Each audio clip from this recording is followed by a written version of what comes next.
Welcome to Layers of Communication with your host, Lydia Taggart. Life presents experiences that add a layer to who we are and how we see the world, affecting how we communicate. Lydia is here to help you take apart the layers and create new ways to connect and build relationships. So now, please welcome the host of Layers of Communication, Lydia Taggart. Hello, all my friends. This is Lydia Taggart with Layers of Communication. I'm super excited that you've joined us today. We are layering all of our things onto us, all of our experiences, all of our knowledge.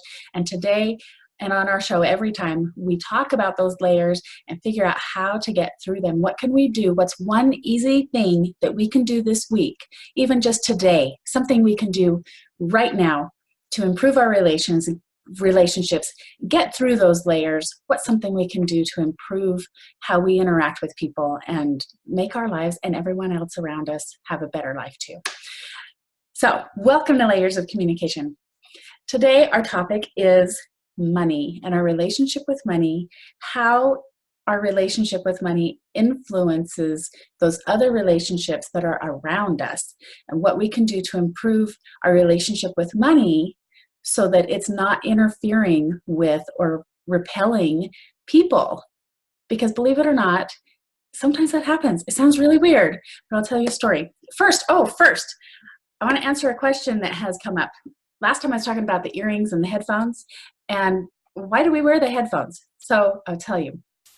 A lot of times, we have the microphone over here, and we have noises and notifications, a timer so I don't talk all day because sometimes I will.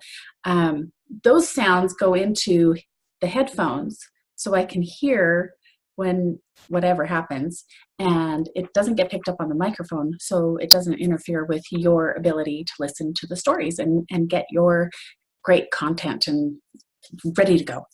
Here we go. You're not going to have any interruptions. I actually remembered to put my phone in the other room today. So we do have a guest scheduled, Kelly Walker. I love her. You're going to love her too. And we'll just find her when she gets here. I told her that I do a little story and an intro first. So she'll be here in a few minutes. So money interfering with our relationships. Our relationship to money influences how we interact with the people around us. Okay, here's one little example of my own personal life. Very recently, actually. Okay, so I've had this big history of life and how money interacts with me and what I think of money and what people think about me. Anyway, I came to this place of success, right? We can choose to have success, but I was up against this wall. Oh, hi, Kelly. How are you? Hi. Good. How are you? Telling my story, so I'll let you talk about you in a minute. So I just got started. I'm glad you got here. Me too.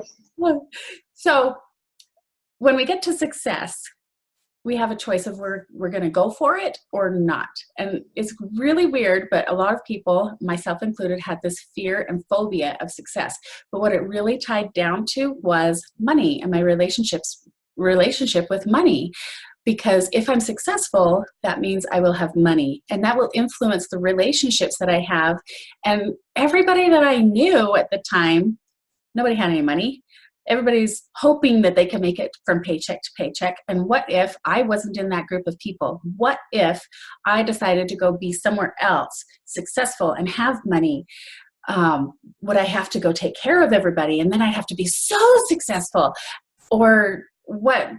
Would they hate me, or what would they think about me? They judge me because people who have money are bad people because they're keeping all the money. They're stealing it from all of us who have none. And all these prior beliefs, they're total lies. None of it matters. If you're taking care of you and you have this good relationship with yourself, and you can have a good relationship with money, and then all the other relationships around you will be influenced by this. So I was making the school curriculum, and I was really excited to help the kids.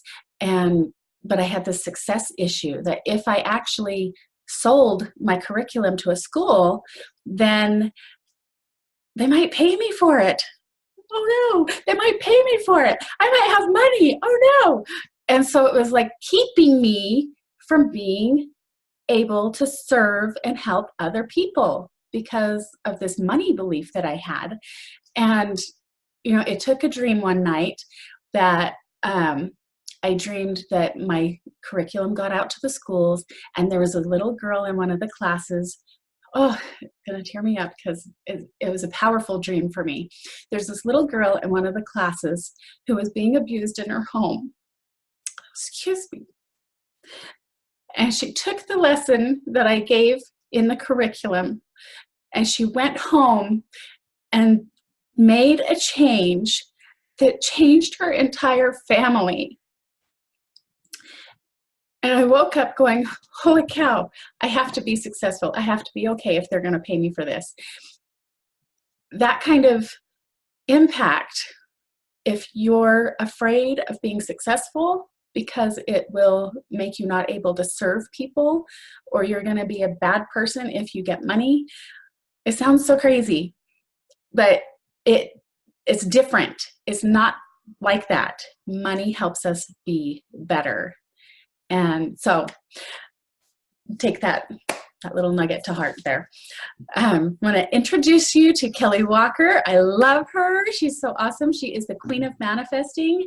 And right now she's doing a 30-day challenge about money, manifesting money. And I want to talk with her today about all of her manifesting and her money story. And welcome on, Kelly. Thank you. Thanks for having me. I'm excited. I'm super excited to have you here. I'm so happy. I haven't had a guest in a while, and you are my favorite person to have on today. I'm so excited to have you. Hey, yeah, that's awesome. So, Kelly, one of the first things that you did in your money challenge was to have us just rate where we are and give it a number. And why is that important? Well, two reasons. One is because I don't think anybody ever thinks about their relationship with money. They think of money as this big evil monster that ruins their lives, and they don't realize that they're actually in a relationship. Money is one half and they're the other half, and they can affect the relationship by changing their behavior and their attitude. And second is because I want them to see the progress they make, because they're going to rate it again at the end of the month. I love it. So I'm not alone. I'm not the only one who had this thing about money being a monster. You're not. You are not. Very common.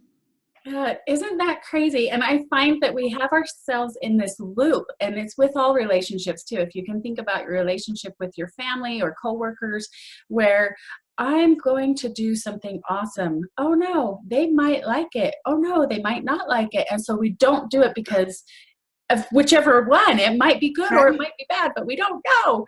And so we don't do anything.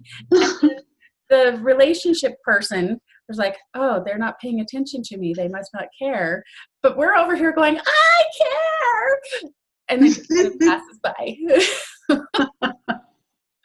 Yeah, money probably thinks that we are super crazy and just wants us to chill. If money had a personality, it would say, calm down, people. Calm down. I hear my sister's voice telling me that all the time. Lydia, just calm down. Calm down. Right? Poor money. We give it a bad rap. So tell us a little bit about your money path and where you've come from, how you've changed your relationship with money, and what has that done to your other relationships around you? Well, my money energy was so bad, so bad. We lived in a trailer park for 2 years when I was like 12 or 13. And it literally scarred me for life. Because I lived in a trailer park in a rich neighborhood, okay, my whole school to me seemed very rich.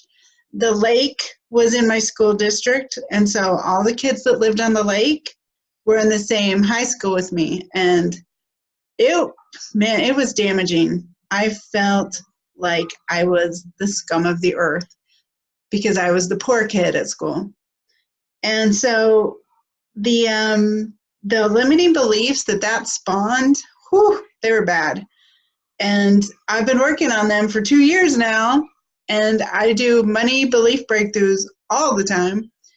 And it's funny, they usually all center around like 3 memories. So it's like an onion, so you peel it off and you peel it off and you peel it off. So I'm pretty close to the center of my money onion. I'm really excited.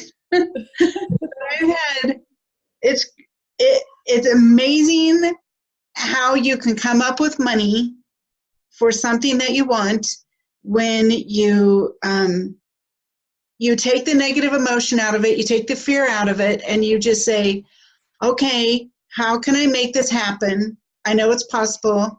Let's do it. And that is a lot of what I've done. And I've hired lots of mentors and coaches.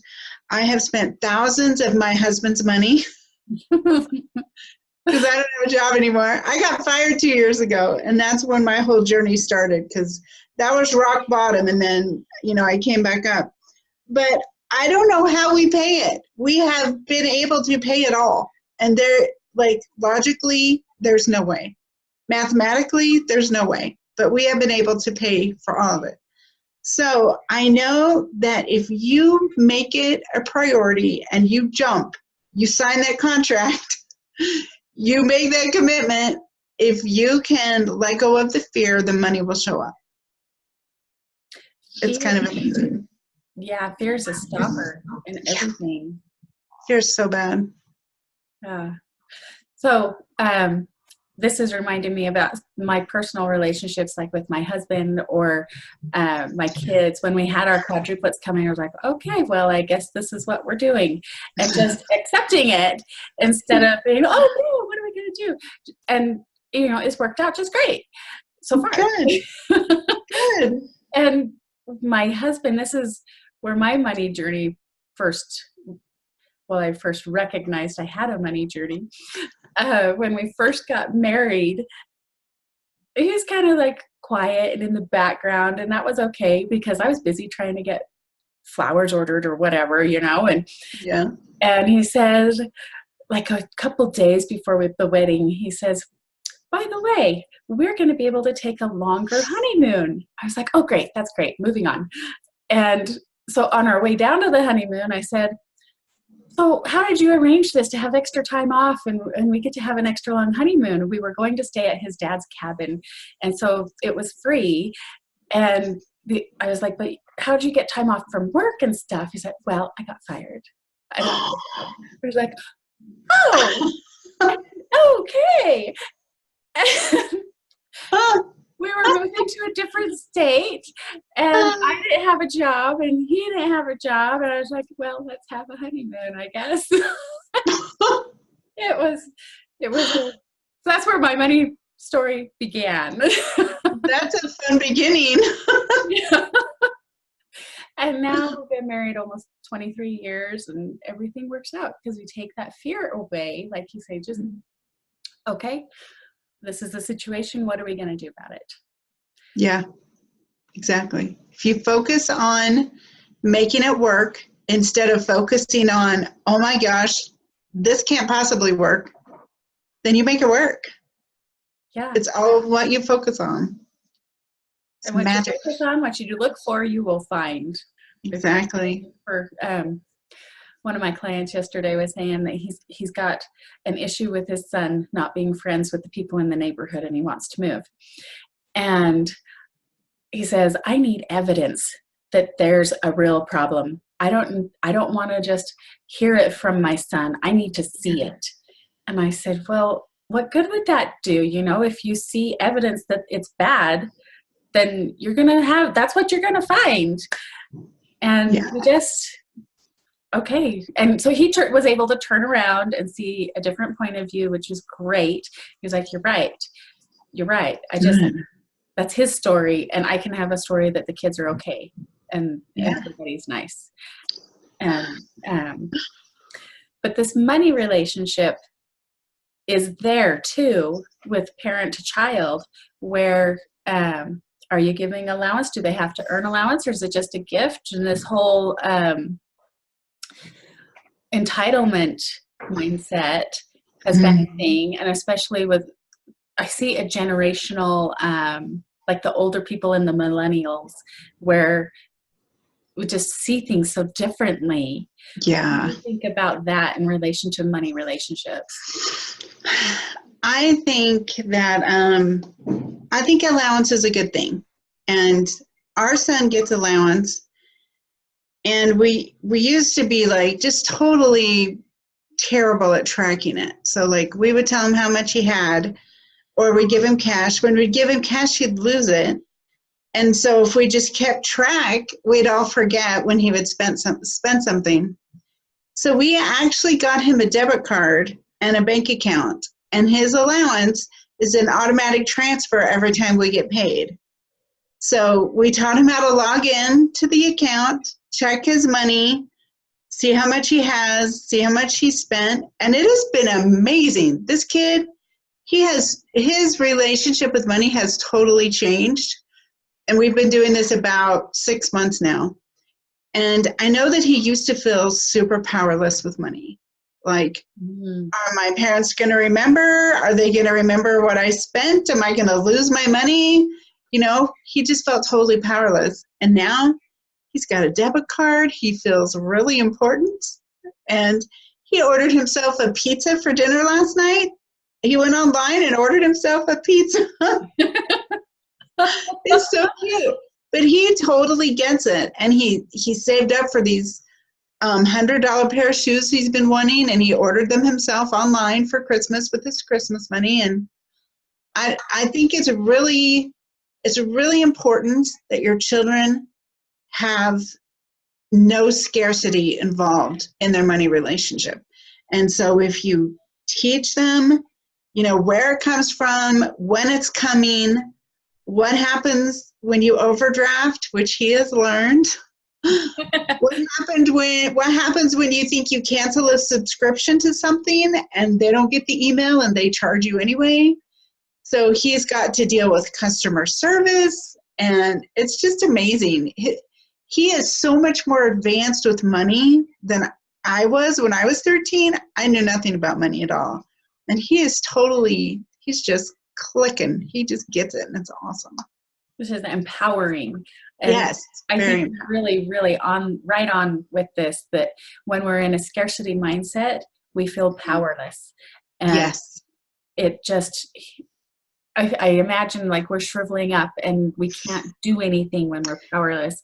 And when we have those money lack issues, then we can't reach out and say hi to people. It really fosters depression and anxiety and so many other things.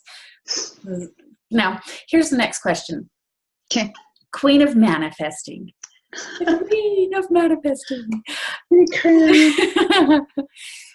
What's the difference in manifesting and anything else?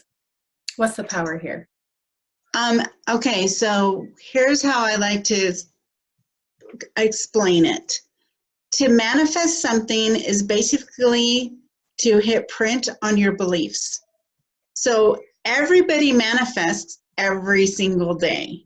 Everything you have in your life is something that you have previously manifested because you believe that that's what you get, that's what you deserve, or that's what you're terrified of. Unfortunately, a lot of people manifest mostly the third one, which is not good. So whatever you think about, stress about, talk about all the time, think about all the time, those are the things you bring into your life. And that is what manifesting is. So I teach how to manifest on purpose so that you actually control what's showing up in your life.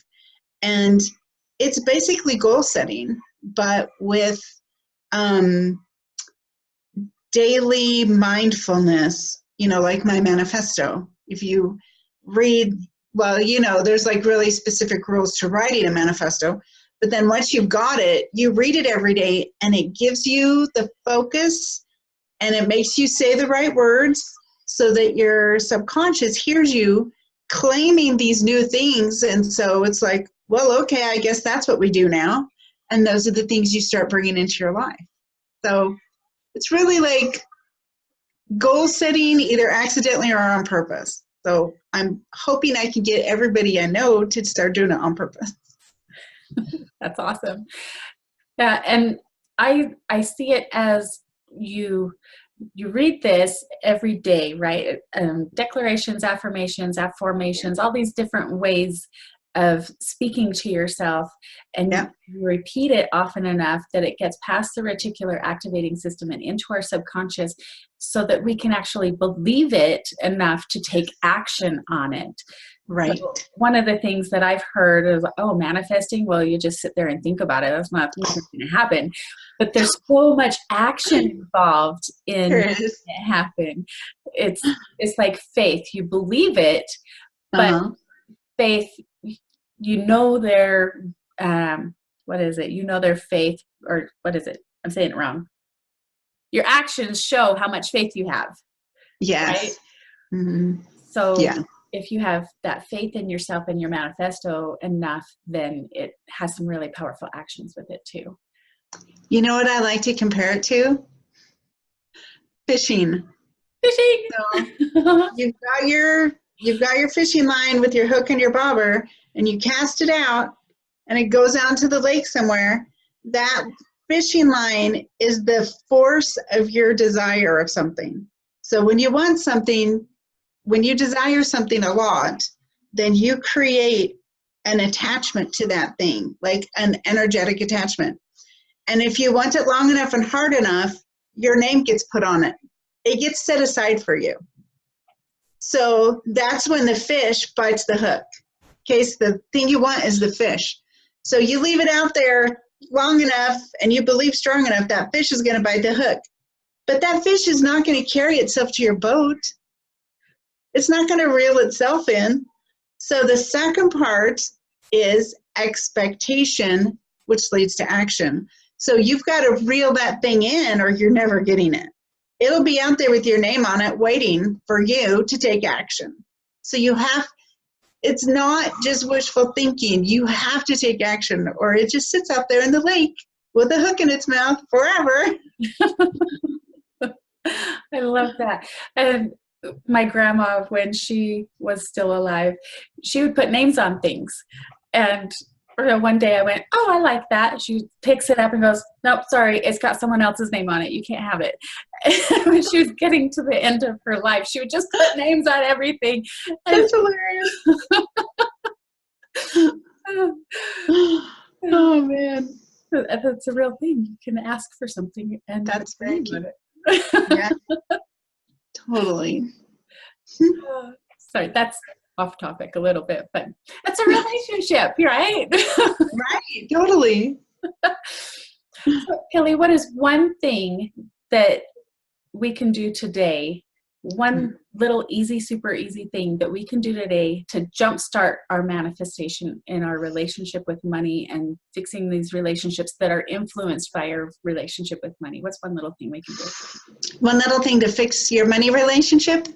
Mm-hmm. Let me think of the most awesome thing I've done that worked the best. I really like my my signs. So if you decide one word that describes your relationship with money in a perfect world. So mine was freedom. And by freedom, I mean I am free to make any decision in life without consulting my bank account. Okay?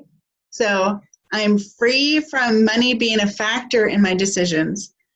And so my word is freedom. And so I made a little sign, I just got a piece of copy paper and I wrote freedom on it, like in a pretty design. And I taped a dollar bill to the center and I put it in the money corner of my living room. And then I went and put it in the money corner of every room in my house. And I think that is really, that's really upped my relationship with money because Well, one, I see it every day, all the time. And so I equate now money with freedom because I see the word, I see the money, and I go, oh, money is freedom. That's awesome. Plus, if you believe in feng shui, then having it in your money corner is doubly good because it brings money energy through your house.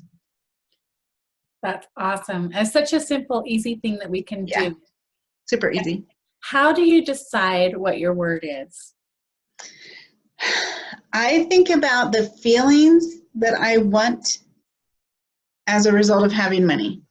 Because, and remember, when you manifest, you don't focus on the thing you want, you focus on the feelings you're going to get when you have it. So to pick my word, I thought about, okay, if I had all the money that I wanted and needed, how would I feel? And that's how I came up with the word. I would feel free to do anything my intuition told me to do without consulting my bank balance. I love it. That's beautiful. Thank you. And we can use that same type of thing in a relationship. So I'm thinking about my client from yesterday when his teenager, you just think about what do I want in the end? What's my end goal? Yes. And then put those steps into action. Mm-hmm. And it's not really reverse engineering so much as just thinking ahead and feeling into it and going, Yeah. if I said this word instead of that word, things might be a lot better. Yes. Oh, and this tip's maybe even better. Never ever say I can't afford it. Those words must never come out of your mouth again. So if you literally cannot afford it, then you say, I am spending my money another way this month. Never ever say I can't afford it. Because then you won't so be able bad. to. You can't. I really wish and hope that nobody ever says can't about anything. Yes. We always are at choice. We get to choose whether or not those influences around us are strong and we feel like we are not able to, we still get to choose. Yeah, I'm going to choose to do something else instead. Yeah. And totally. Yeah. Find a way. There's always a way. There is always a way. I truly believe in miracles. I have quadruplets. Miracles happen. Yeah, right? You should know. Every day I'm like, oh yeah, that happened. Oh yeah. I made 4 identical babies. Or are they identical? No, they're not. They're all separate. Poor Merrick, he's my baby. And I don't know why his name gets tagged on. I have Evan, Brendan, Lily, and Merrick. They're not in that order. And then I've also got Stephen and Dallas, but they don't get mixed up in the name thing because they were by themselves. So I have Evan, Emma Brendan, and Merrick. That's hilarious. I can't just say your name. Yeah. My mom calls us again. Yes. My mom calls us that too. So, I'm the oldest, so I usually get my name right, but the other ones so it goes Kelly, Stacy, Brandon, Allison. So she'll go, Stay Allison. So yeah, I get that. That's a thing. So that's one thing that I'm working on now is names. Awesome. Blessings, we give our kids blessings when we give them names. We hope it's just a blessing. And I'm trying really hard to be really good with names, especially with my own kids. Good. Is that in your manifesto? Do you declare that every day? I'm going to add that. Yeah, do it. Do it. About that before. Yeah. You can add anything to your manifesto. It can be a little simple thing like that. A little silly thing that may not even seem to matter. Right. But make a big difference in your relationships. Totally. Right. Or just imagine if I actually called my kids the right name every time. Think how happy they would be. Yeah. And they don't seem like they're unhappy, but I know it's affecting them. Yeah. So, all right, Kelly, thank you so much for being here. Tell our audience where they can find you. Oh, well, they can find me many places. The queenofmanifesting.com, of course. And my podcast is awesome. Yes, And it's it is. called The Queen of Manifesting. So if you go to anchor.fm/Queen of Manifesting, it gives you the link to every place you can listen to it. So Apple Podcasts, Google Podcasts, it's available in 9 different places. But anchor.fm/Queen of Manifesting, that's where you find all the links. And then there's my amazing Facebook group where we have now made over $41,000 in unexpected money in 14 days. And that's amazing. That's called We Are Masters of Manifesting. So just go on Facebook and do a search for We Are Masters of Manifesting and it will come up. Awesome. So fun. Thank you so much for being here. You're so And welcome. to all of you listening, remember this is layers of communication. You can get through those layers and really communicate to the core with anyone if you desire and you try and work on it. Remember, you are worth it, and so are they. I'm Lydia Taggart, and you can find me at lydiataggart.com. I'll talk to you later. Bye-bye. Bye.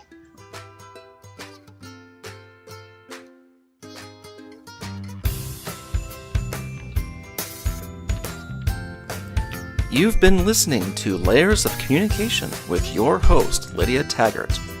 Tune in next week as we discover the layers in order to communicate and connect down to your core on Lydia Taggart's Layers of Communication.